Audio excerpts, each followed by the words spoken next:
अब आते हैं उत्तराखंड में सरकारी भर्तियों के घोटाले पर। मामला जरा पेचीदा है, लेकिन ध्यान से सुनिए। हर दिन नए नए तथ्य सामने आ रहे हैं। राज्य सरकार ने जांच के लिए विशेष कार्यदल का गठन कर दिया है, लेकिन जिस स्तर का घोटाला लगता है, मांग हो रही है कि बंगाल की तरह ईडी या सीबीआई से जांच कराई जाए। सीबीआई और ईडी का इंतजार उत्तराखंड में हो रहा है, मगर दिल्ली से टीम रवाना नहीं हो रही। इस घोटाले से कोई भी विभाग नहीं बचा है। एक विभाग की भर्तियों में घोटाले की बात सामने आती है तो अगले ही दिन दूसरे विभाग की भर्तियों के घोटाले के राज खुलने लग जाते हैं।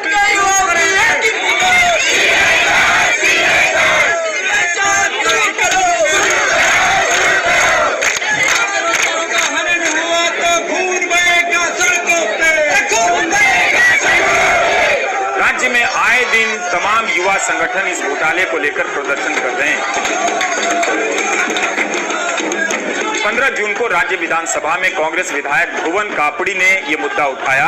भुवन कापड़ी ने कहा कि कई साल से वन विभाग, शिक्षा विभाग, गृह विभाग, सचिवालय, ग्राम विकास, पंचायत अधिकारी जैसी भर्तियों में घोटाले चल रहे हैं। इन भर्तियों के लिए होने वाली परीक्षा के प्रश्न पत्रों के लीक होने का जिक्र भी उन्होंने किया और सबूत भी दिखाए।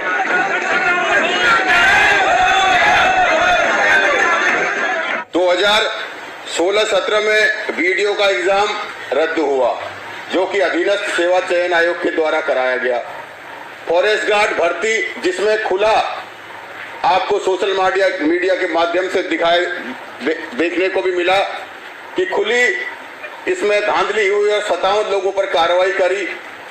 उसके बाद सहायक लेखाकार का एग्जाम हुआ, उसको रद्द किया गया। वन दरोगा का एग्जाम हुआ, वो कोर्ट में लंबित है। यूपीसीएल का अभी एग्जाम हुआ, उसको रद्द करना पड़ा।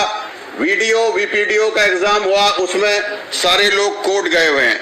मैं आपसे ये कहना चाहता हूं कि इस उत्तराखंड के युवाओं को आपके संरक्षण की आवश्यकता है। उसके बाद से राज्य के अखबारों में इस घोटाले को लेकर अनेक खबरें छप चुकी हैं। सोशल मीडिया में भी यह मुद्दा छाया हुआ है। राज्य के बेरोजगार युवा संगठन इस मामले में मुख्यमंत्री पुष्कर सिंह धामी से मिले और उन्हें पेपर लीक होने के सबूत दिखाए, नतीजों में गड़बड़ियों के सबूत दिखाए। तब जाकर उन्होंने एसटीएफ से जांच के आदेश दिए। शुरुआती जांच में पता चला कि जो उम्मीदवार इंटरमीडिएट की परीक्षा में सिर्फ 33 अंक लेकर आया है, वही 40 दिन बाद हुई ग्रेजुएट स्तर की परीक्षा में सर्वाधिक 92 अंक लाया है। इससे शक गहराया, उसका पिछला रिकॉर्ड खंगाला गया तो शक पुख्ता होता चला गया। यही नहीं, आयोग की जनरल मेरिट जो पिछले कई सालों से 80 नंबर के आसपास आती रही, उसमें इस बार 100 उम्मीदवार 80 से 90 के बीच अंक ले आए। इस मामले की जांच में बीजेपी की एक जिला पंचायत के सदस्य हाकम सिंह को गिरफ्तार किया गया तो मामले की कई कड़ियां खुलने लगी। हाकम सिंह के जरिए एक ऐसे नेटवर्क का पता चलता है जिसके सहारे नेता, अफसर और दलाल मिलकर सरकारी भर्तियों में घोटाला कर रहे थे। इसी हाकम सिंह का नाम 2019 में फॉरेस्ट गार्ड के इम्तिहान में ब्लूटूथ से नकल के मामले में भी आया था। ताजा मामलों में अब तक 30 लोग गिरफ्तार हो चुके हैं, 9 सरकारी कर्मचारी हैं। इनमें से कुछ कर्मचारियों ने जांच में माना कि वो खुद भी पिछले कुछ वर्षों में ऐसे ही परीक्षा घोटालों का फायदा लेकर नौकरी पर लगे हैं और फिर इस गिरोह से जुड़ गए।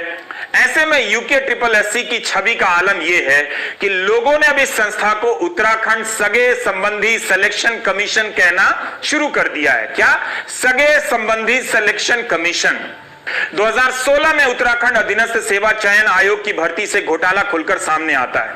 तब ग्राम विकास अधिकारी, ग्राम पंचायत अधिकारी की भर्ती की जो परीक्षाएं कराई गई, उसमें 2-2 बार जांच हुई, गड़बड़ी पाई गई, लेकिन कार्रवाई क्यों नहीं हुई?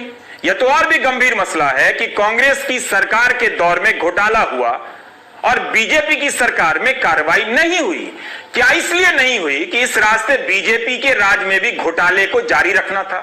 बीजेपी सरकार ने कांग्रेस सरकार के दौर के उस घोटाले को सार्वजनिक क्यों नहीं किया? हालत यह है कि अधीनस्थ सेवा चयन आयोग के पिछले अध्यक्ष एसके राजू ने इस्तीफा देते हुए कह दिया कि पेपर लीक होना तो एक सामान्य प्रक्रिया है। तो होता रहेगा, वो माफिया तो पूरा भारत में है। बिहार में तो पता नहीं 11 बार एग्जाम कैंसिल हो गया है इस तरह का, जो लीक होने की वजह से प्रसिद्ध लीक हुआ है। लीक होना तो सामान्य बात है, लेकिन फिर भी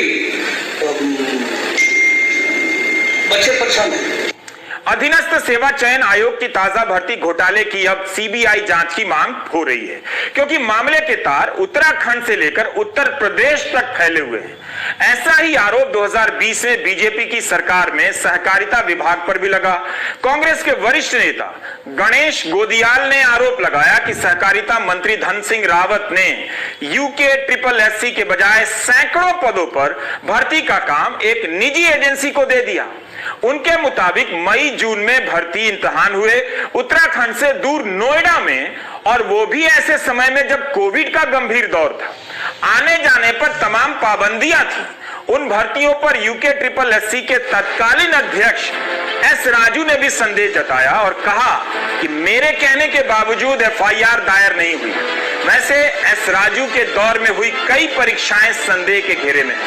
अभी आयोग के घोटाले ही सामने आ रहे थे कि विधानसभा के भीतर से भी भर्तियों के घोटाले बाहर आ गए। कांग्रेस से लेकर बीजेपी की सरकारों के दौर के स्पीकर ने कथित नियमों के नाम पर इतनी भर्तियां कर डाली हैं कि हिसाब नहीं। विधायकों की संख्या 70 है, मगर अब यहां काम करने वाले कर्मचारियों की संख्या 500 हो गई है, जबकि देश की सबसे बड़ी विधानसभा उत्तर प्रदेश विधानसभा है, जहां 403 विधायक हैं। वहां उत्तराखंड से कम कर्मचारी हैं। पड़ोस की हिमाचल प्रदेश विधानसभा में 68 विधायक हैं, वहां तो और भी कम है। पिछली विधानसभा के स्पीकर प्रेमचंद अग्रवाल का नाम इस घोटाले में आया। इस समय अग्रवाल वित्त मंत्री बन गए हैं। आरोप है कि बिना किसी स्थापित प्रक्रिया के उन्होंने 74 भर्तियां कर डाली। उस समय मुख्यमंत्री त्रिवेंद्र सिंह रावत थे। रावत का कहना है कि जब उनके पास इसकी फाइल दस्तखत के लिए आई तो उन्होंने नोट में लिखा कि भर्तियां योग्यता के मुताबिक हों और लोक सेवा आयोग और अधीनस्थ सेवा चयन आयोग के जरिए। इसके बाद भी ऐसा नहीं हुआ। तब तो वित्त विभाग ने भी यह कहकर मना कर दिया कि नई भर्तियों के लिए बजट नहीं है। इस बीच त्रिवेंद्र सिंह रावत की कुर्सी चली गई। उनकी जगह तीरथ सिंह रावत आए और फिर कुछ दिन बाद पुष्कर सिंह धामी मुख्यमंत्री बन गए। राज्य में मुख्यमंत्री बदलते रहे, मगर स्पीकर पिछले दरवाजे से भर्तियों को अंजाम देने में लगे रहे। उन्होंने एक नया रास्ता निकाला कि एक प्राइवेट एजेंसी के जरिए इन पदों के लिए आवेदन मंगाए जाएं और स्वीकार कर लिए जाएं। यही हुआ। 54 नियुक्तियों से बात शुरू हुई और संख्या का अंत हुआ 74 पर। आरोप है कि प्राइवेट एजेंसी ने परीक्षा भी नहीं कराई। चुन चुनकर मुख्यमंत्री के निजी स्टाफ में काम करने वाले लोगों के परिजनों से लेकर तमाम मंत्रियों, बीजेपी और आरएसएस के पदाधिकारियों और बड़े अफसरों के करीबियों को नियुक्ति दे दी गई। पत्रकारों के रिश्तेदारों के भी नाम आ रहे हैं। सोशल मीडिया में कई सूचियां घूम रही। ये लोग बिना वेतन के काम करते रहे। इस बीच बीजेपी की दोबारा सरकार आ गई और धामी ही मुख्यमंत्री बन गए। इस बार प्रेमचंद अग्रवाल वित्त मंत्री बन गए। वित्त मंत्री बनने के अगले ही दिन वित्त विभाग की मूल आपत्तियों को खारिज कर इन पदों पर भर्तियों को उन्होंने मंजूरी दे दी। यानी स्पीकर रहते बैकडोर से भर्तियां करवाई गईं और वित्त मंत्री बनते ही उन पर मुहर लगा दी गई। प्रेमचंद अग्रवाल अब अपनी की गई नियुक्तियों को सही ठहराने में लगे हैं, जबकि उनकी ही पार्टी के कई नेता इस मामले में जांच की मांग कर रहे हैं। तो ये 72 लोग रखने की ऐसी क्या जरूरत थी? उत्तर प्रदेश की विधानसभा हमसे कई गुना बड़ी है, उनकी संख्या कार्मिकों की हमसे कम है, हमारी इतनी ज्यादा है। आपने कहा ये तदर्थ हैं, इनको पहले दिन से सारी सुविधाएं मिल रही हैं।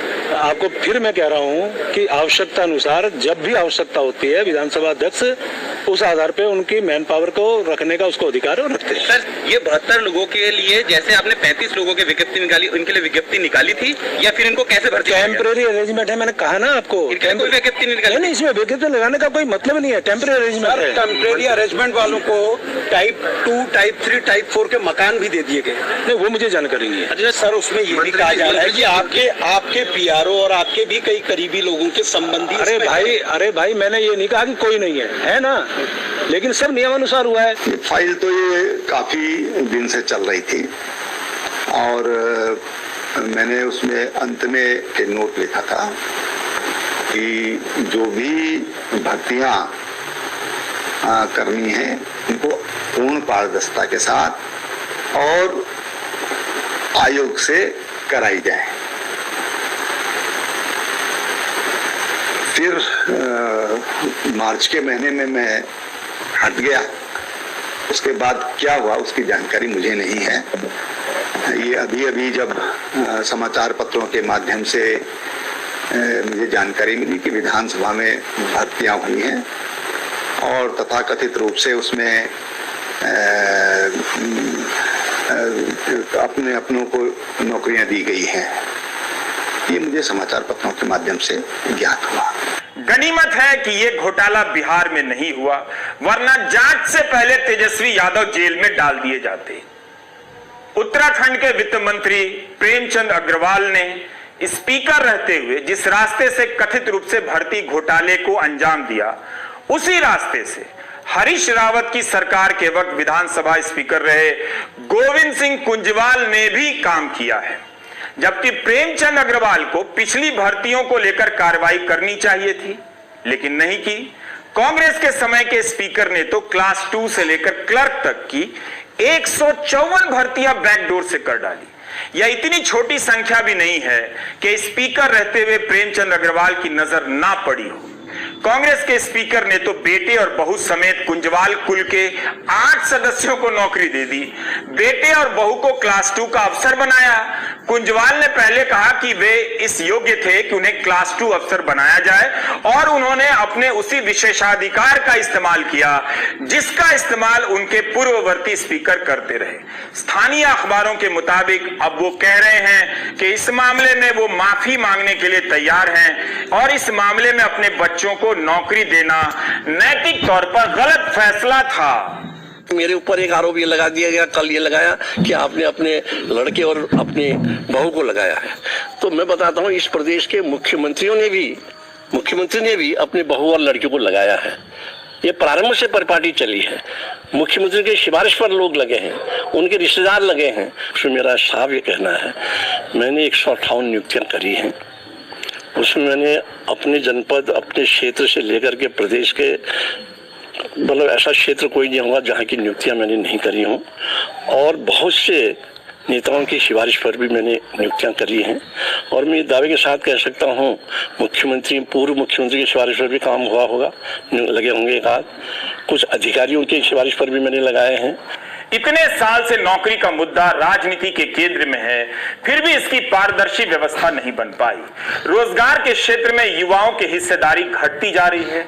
ऐसा लगता है कि मान लिया गया है कि हमारे युवा व्हाट्सएप यूनिवर्सिटी के फॉरवर्ड मैसेज के आगे सोचना बंद कर चुके हैं। उन्हें जैसा कहा जाएगा वैसा ही करेंगे। लेकिन आप दर्शक वैसा कभी मत कीजिएगा, ब्रेक ले लीजिए।